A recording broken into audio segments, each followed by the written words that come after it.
Hello everyone, I hope each one of you is doing fine and great and staying at home as usual. Today we will discuss the important themes in the play, and if you're wondering where can we find this file, you can find it under the title Lecture for Converted PDF, and it is already posted in our Telegram channel and also in our Google Classroom.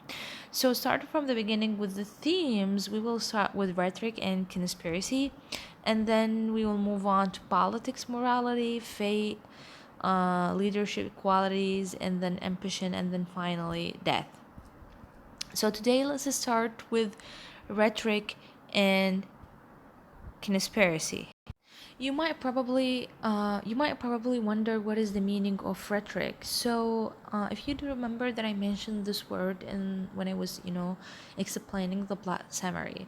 So rhetoric, what I mean by that is the use of language in a way to persuade others. For example, if you want to persuade someone or convince someone to do something, you use your art of speaking. What I mean by art of speaking is that you use or pick the particular words in order to convince the one in front of you to do that. Or let's say it's kind of like a rhetorical skills or tricks, let's say, that some people use sometimes to convince other to do something.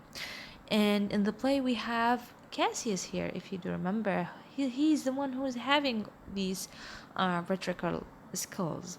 So he's the one, let's say, he's the prime mover or the one who wanted to recruit the conspirators, or let's say gather them together in order to assassinate Caesar. If you do remember when I was talking about the plot summary, so he first tried to persuade Brutus at the beginning because he believed that Brutus is well respected by people, and if he joined the conspirators, then they will not feel afraid of people, and especially people's reaction against them if they just killed Caesar in front of all people. And Brutus also knew that Cassius has kind of like a planning to do something against his principles, because Brutus himself is a very respectful person, is very an honorable man, and that's why we can say that Cassius used a persuasive tricks to convince Brutus to join the conspiracy and kill Caesar. So one of the things that he used at the beginning, he tried to show himself as a mirror for Brutus. He was, if you do remember, or if you watch the videos that I've posted, there was a conversation between Cassius and Brutus, and he's telling him, Brutus, don't you see yourself? You're such an honorable man and everybody respects you. But if you do not see yourself very well, I can be your mirror. I can show you yourself. I'm your mirror. This is one of the things that Cassius used to persuade Brutus and to make him think that he is a true honorable man.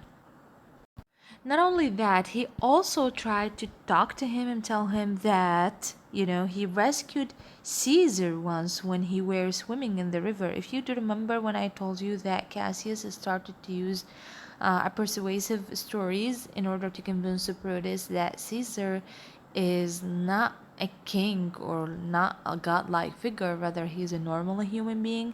And one day he sunk in a river and he almost sank, and Cassius himself saved him.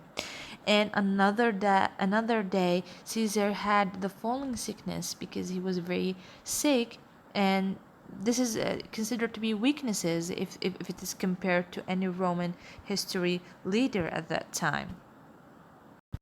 And also, we can see that if you do remember that one of the ways, also persuasive ways that Cassius used to make Brutus convinced to stand against Caesar is that he started, draw a comparison between the name of Caesar and the name of Brutus.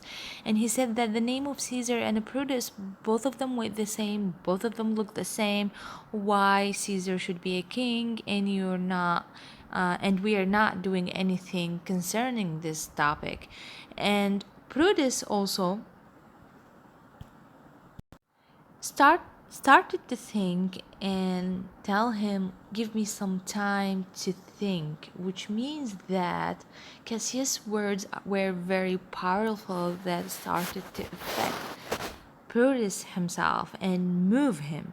As Cassius, he said that he was very sure that he already moved some of the noblest minded Romans, which means he could have moved even those the noblemen or even those the good people in the world can be deceived by this way of using persuasive language or the art of speaking of persuasion.